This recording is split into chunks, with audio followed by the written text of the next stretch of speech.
역대하 9장. 수바의 여왕이 솔로몬의 명성을 듣고 여러 가지 어려운 질문으로 그를 시험하여 보려고 예루살렘으로 그를 찾아왔다.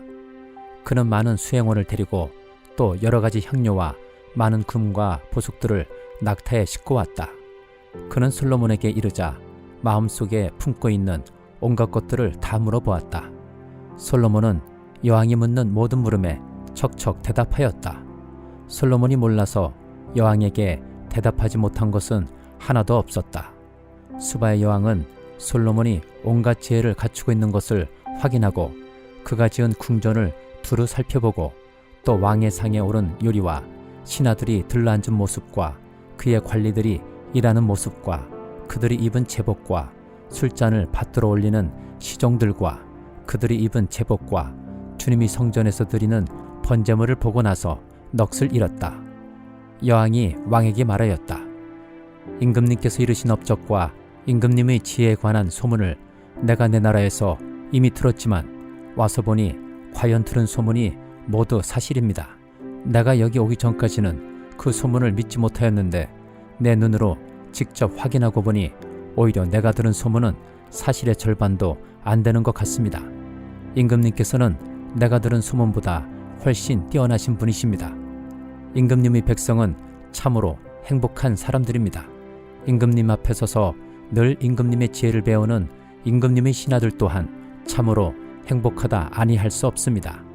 주 임금님의 하나님께 찬양을 돌립니다. 하나님께서는 임금님을 좋아하셔서 임금님을 그의 보좌에 앉히시고 주 하나님을 받드는 왕으로 삼으셨습니다. 임금님의 하나님께서는 이스라엘을 사랑하셔서 그들을 영원히 굳게 세우시려고 임금님을 그들 위의 왕으로 세우시고 공평과 정의로 다스리게 하셨습니다. 그런 다음에 여왕은 금 120달란트와 아주 많은 향료와 보석을 왕에게 선사하였다. 솔로몬 왕은 수바의 여왕에게서 받은 만큼 그렇게 많은 향료를 다시는 어느 누구에게서도 더 받아본 일이 없다. 히람의 일꾼들과 솔로몬의 일꾼들도 오빌에서 금을 실어 왔다. 그들은 백단목과 보석도 가져왔다. 왕은 이 백단목으로 주님의 성전과 왕궁의 계단을 만들고 합창단원이 쓸 수금과 검은고를 만들었다. 이와 같은 백단목은 일찍이 유다 땅에서는 본 일이 없었다.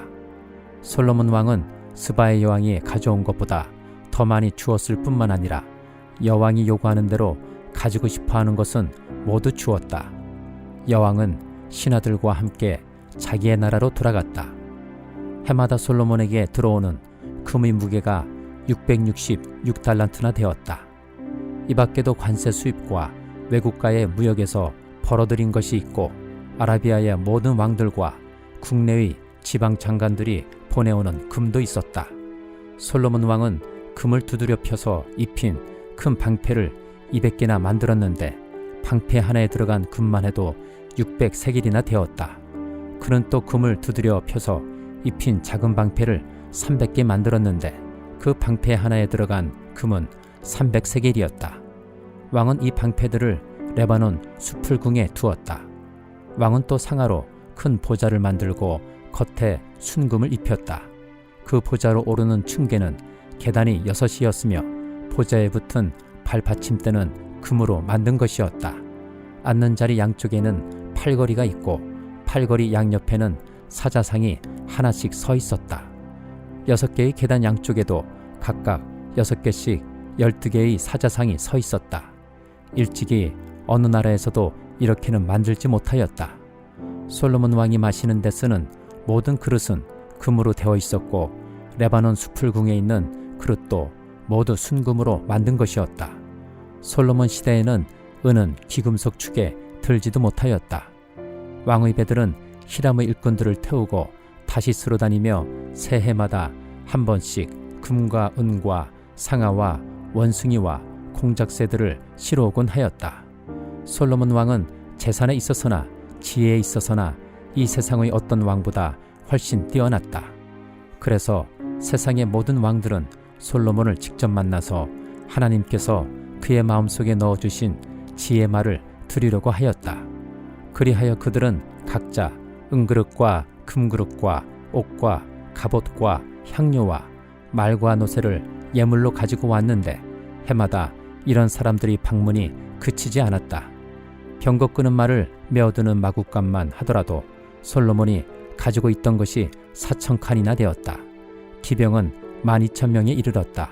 솔로몬은 그들을 병거 주둔성과 왕이 있는 예루살렘에다가 나누어서 배치하였다.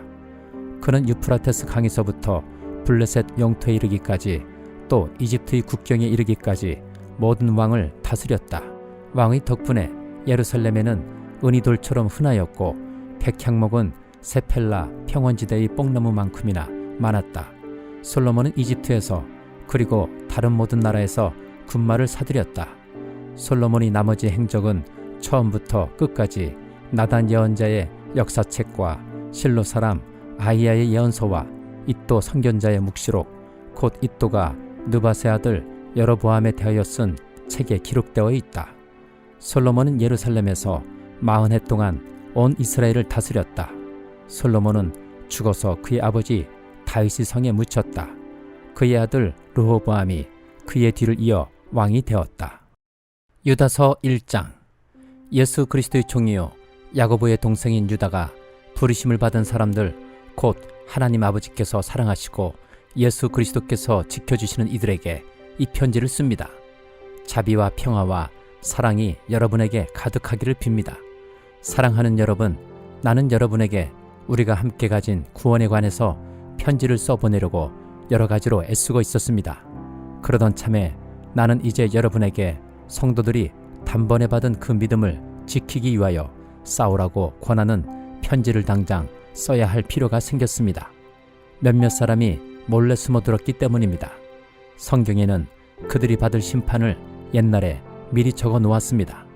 그들은 경건하지 못한 자들로서 우리 하나님의 은혜를 방종거리로 만들고 오직 한 분이신 지배자요 우리의 주님이신 예수 그리스도를 부인하는 자들입니다.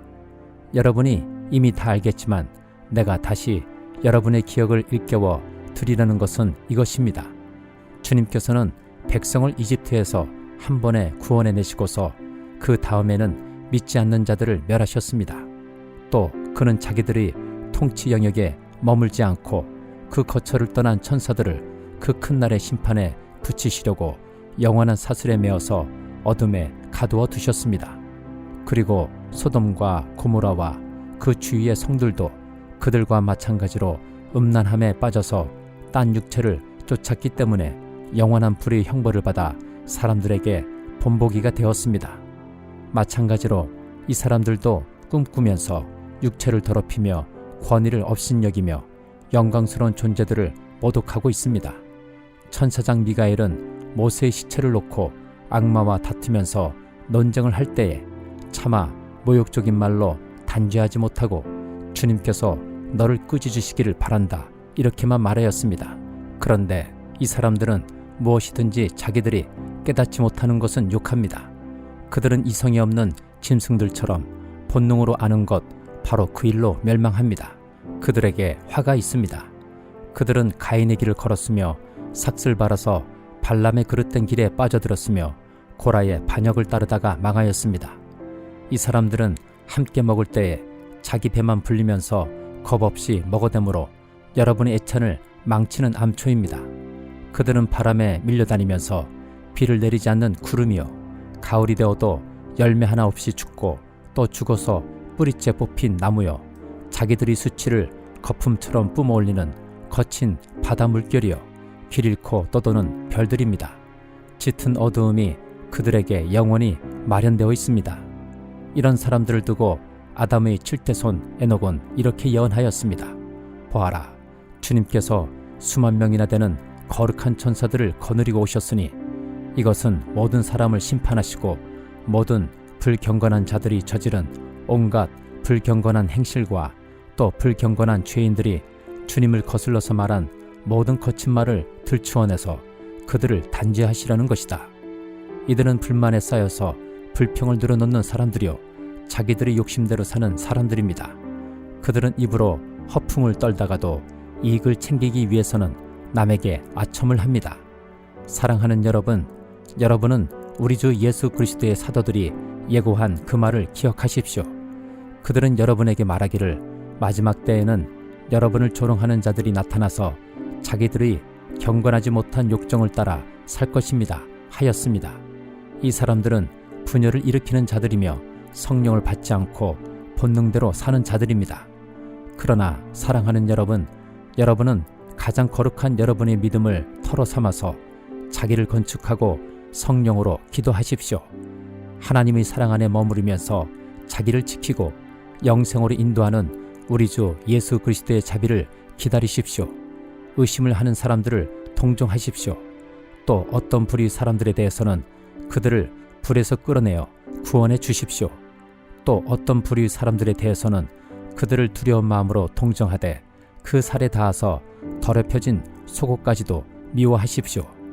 여러분을 넘어지지 않게 지켜주시고 여러분을 흠이 없는 사람으로 자기의 영광 앞에 기쁘게 나서게 하실 능력을 가지신 분, 곧 우리의 구주이시며 오직 한 분이신 하나님께 영광과 위엄과 주권과 권세가 우리 주 예수 그리스도로 말미암아 영원 전에와 이제와 영원까지 있기를 빕니다. 아멘. 스바냐 1장. 아몬의 아들 유다 왕 요시야 때에 주님께서 스바냐에게 하신 말씀이다. 그의 아버지는 구시이고 할아버지는 그달리아이고 그 윗대는 아마리아이고 그 윗대는 히스기야이다. 땅 위에 있는 모든 것을 내가 말끔히 쓸어 없애겠다. 나 주의 말이다. 사람도 짐승도 쓸어 없애고 공중의 새도 바다의 고기도 쓸어 없애겠다. 남을 넘어뜨리는 자들과 악한 자들을 거꾸로 틀이며 땅에서 사람의 씨를 말리겠다. 나 주의 말이다. 내가 손을 들어서 유다와 예루살렘의 모든 주민을 치겠다. 이곳에 남아있는 바알 신상을 없애고 이방 제사장을 부르는 그만임이란 이름도 뿌리 뽑겠다. 지붕에서 하늘의 무뼈를 섬기는 자들, 주에게 맹세하고 주를 섬기면서도 밀곰을 두고 맹세하는 자들, 주를 등지고 돌아선 자들, 주를 찾지도 않고 아무것도 여쭙지 않는 자들을 내가 없애버리겠다. 주님께서 심판하시는 날이 다가왔으니 주 하나님 앞에서 입을 다물어라.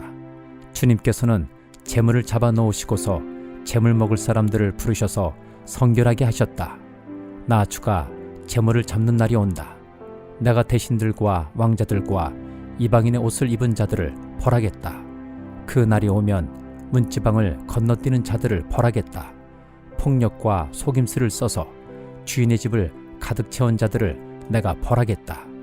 그 날이 오면 물고기 문에서는 곡성이, 둘째 구역에서는 울부짖는 소리가, 산 위의 마을에서는 무너지는 소리가 날 것이다. 나 주의 말이다. 막대스에 사는 너희는 슬피 울어라. 장사하는 백성은 다 망하고 돈을 거래하는 자들은 끊어졌다. 그때가 이르면 내가 등불을 켜들고 예루살렘을 뒤지겠다. 마음속으로 주는 복도 내리지 않고 화도 내리지 않는다고 말하는 술찌꺼기 같은 인간들을 찾아서 벌하겠다.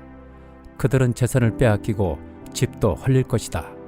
그들은 집을 지으나 거기에서 살지 못할 것이며 포도원을 가꾸나 포도주를 마시지 못할 것이다. 주님께서 심판하실 그 무서운 날이 다가온다. 득달같이 다가온다. 들어라. 주님이 날에 부르짖는 저 비탄의 소리, 용사가 기운을 잃고 부르짖는 저 절규. 그날은 주님께서 분노하시는 날이다. 환난과 고통을 겪는 날, 무너지고 부서지는 날, 캄캄하고 어두운 날, 먹구름과 어둠이 뒤덮이는 날이다.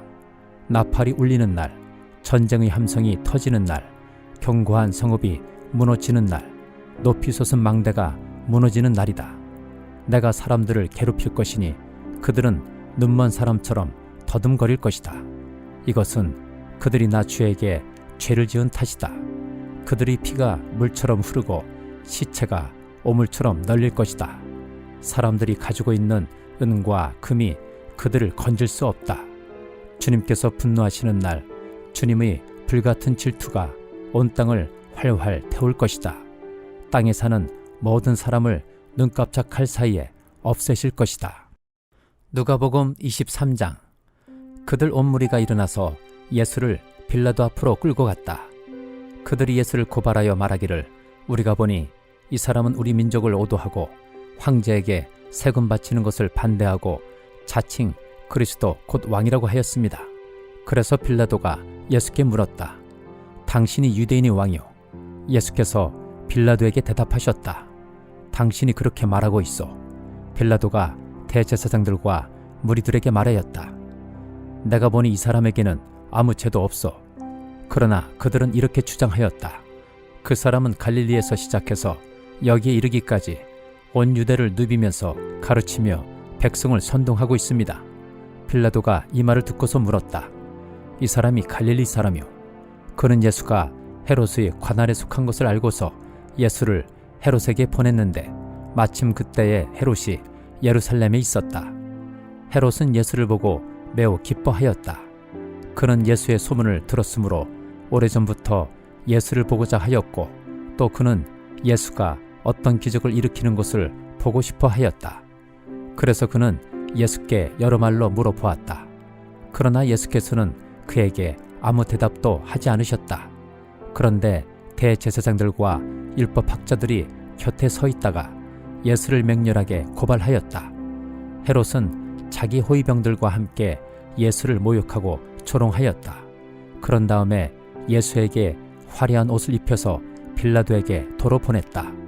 헤롯과 빌라도가 전에는 서로 원수였으나 바로 그날에 서로 친구가 되었다. 빌라도는 대제사장들과 지도자들과 백성을 불러 모아 놓고서 그들에게 말하였다. 그대들은 이 사람이 백성을 오도한다고 하여 내게로 끌고 왔으나 보다시피 내가 그대들 앞에서 친히 신문하여 보았지만 그대들이 고발한 것과 같은 죄목은 아무것도 이 사람에게서 찾지 못하였소. 헤롯도 또한 그것을 찾지 못하고 그를 우리에게 돌려보낸 것이오. 이 사람은 사형을 받을 만한 일을 하나도 저지르지 않았소. 그러므로 나는 이 사람을 매질이나 하고 놓아주겠소. 그러나 그들이 일제히 소리질러 말하였다. 이 자를 없애고 바라바를 우리에게 놓아주시오. 바라바는 그 성 안에서 일어난 폭동과 살인 때문에 감옥에 갇힌 사람이다. 빌라도는 예수를 놓아주고자 하여 다시 그들에게 말하였다. 그러나 그들이 외쳤다. 그 자를 십자가에 못 박으시오. 십자가에 못 박으시오. 빌라도가 세 번째 그들에게 말하였다. 도대체 이 사람이 무슨 나쁜 일을 하였단 말이오. 나는 그에게서 사형에 처할 아무런 죄를 찾지 못하였소. 그러므로 나는 그를 매질이나 해서 놓아줄까 하오. 그러나 그들은 마구 우기면서 예수를 십자가에 못 박으라고 큰 소리로 요구하였다. 그래서 그들의 소리가 이겼다. 마침내 빌라도는 그들의 요구대로 하기로 결정하였다. 그래서 그런 폭동과 살인 때문에 감옥에 갇힌 자는 그들이 요구하는 대로 놓아주고 예수는 그들이 뜻대로 하게 넘겨주었다. 그들이 예수를 끌고 가다가 들에서 오는 시몬이라는 한 구레네 사람을 붙들어서 그에게 십자가를 지우고 예수의 뒤를 따라가게 하였다. 백성들과 여자들이 큰 무리를 이루어서 예수를 따라가고 있었는데 여자들은 예수를 생각하여 가슴을 치며 통곡하였다. 예수께서 여자들을 돌아다보시고 말씀하셨다. 예루살렘의 딸들아, 나를 두고 울지 말고 너희와 너희 자녀를 두고 울어라. 보아라, 아이를 베지 못하는 여자와 아이를 낳아보지 못한 태와 젖을 먹여보지 못한 가슴이 복되다 하고 사람들이 말할 날이 올 것이다. 그때 사람들이 산에다 대고 우리 위에 무너져 내려라 하며 언덕에다 대고 우리를 덮어버리라 하고 말할 것이다. 나무가 푸른 계절에도 사람들이 이렇게 하거든 하물며 나무가 마른 계절에야 무슨 일이 벌어지겠느냐. 다른 제수 두 사람도 예수와 함께 처형장으로 끌려갔다. 그들은 해골이라고 하는 곳에 이르러서 거기서 예수를 십자가에 달고 그 죄수들도 그렇게 하였는데 한 사람은 그의 오른쪽에 한 사람은 그의 왼쪽에 달았다. 그때 예수께서 말씀하셨다. 아버지, 저 사람들을 용서하여 주십시오. 저 사람들은 자기네가 무슨 일을 하는지를 알지 못합니다. 그들은 제비를 뽑아서 예수의 옷을 나누어 가졌다. 백성은 서서 바라보고 있었고 지도자들은 비웃으며 말하였다. 이자가 남을 구원하였으니 정말 그가 택하심을 받은 분이라면 자기나 구원하라지. 병정들도 예수를 조롱하였는데 그들은 가까이 가서 그에게 신포도주를 들이대면서 말하였다. 내가 유대인의 왕이라면 너나 구원하여 보아라. 예수의 머리 위에는 이는 유대인의 왕이다. 이렇게 쓴 죄패가 붙어 있었다. 예수와 함께 달려있는 제수 가운데 하나도 그를 모독하며 말하였다. 너는 그리스도가 아니냐? 너와 우리를 구원하여라. 그러나 다른 하나는 그를 꾸짖으며 말하였다. 똑같은 처형을 받고 있는 주제에 너는 하나님이 두렵지도 않으냐? 우리야, 우리가 저지른 일 때문에 그의 마땅한 벌을 받고 있으니 당연하지만 이분은 아무것도 잘못한 일이 없다. 그리고 나서 그는 예수께 말하였다. 예수님, 주님이 나라에 들어가실 때 나를 기억해 주십시오. 예수께서 그에게 말씀하셨다. 내가 진정으로 내게 말한다. 너는 오늘 나와 함께 낙원에 있을 것이다. 어느덧 낮 12시쯤 되었는데 어둠이 온 땅을 덮어서 오후 3시까지 계속되었다. 해는 빛을 잃고 성전의 휘장은 한가운데가 찢어졌다. 예수께서 큰 소리로 부르짖어 말씀하셨다. 아버지, 내 영혼을 아버지 손에 맡깁니다. 이 말씀을 하시고 그는 숨을 거두셨다. 그런데 백부장은 그 일어난 일을 보고 하나님께 영광을 돌리며 말하였다. 이 사람은 참으로 의로운 사람이었다. 구경하러 모여든 무리도 그 일어난 일을 보고 모두 가슴을 치면서 돌아갔다. 예수를 아는 사람들과 갈릴리에서부터 예수를 따라다닌 여자들은 다 멀찍이 서서 이 일을 지켜보았다. 요셉이라는 사람이 있었는데 그는 공의회 의원이고 착하고 의로운 사람이었다. 이 사람은 의회의 결정과 처사에 찬성하지 않았다. 그는 유대 사람의 고을 아리마대 출신으로 하나님의 나라를 기다리는 사람이었다. 이 사람이 빌라도에게 가서 예수의 시신을 내어달라고 청하였다. 그는 시신을 십자가에서 내려서 삼배로 싼 다음에 바위를 파서 만든 무덤에다가 모셨다. 그 무덤은 아직 아무도 묻힌 적이 없는 것이었다. 그날은 준비일이고 안식일이 시작될 무렵이었다. 갈릴리에서부터 예수를 따라다닌 여자들이 뒤따라가서 그 무덤을 보고 또 그의 시신이 어떻게 안장되었는지를 살펴보았다. 그리고 그들은 집에 돌아가서 향료와 향유를 마련하였다. 여인들은 계명대로 안식일에 쉬었다.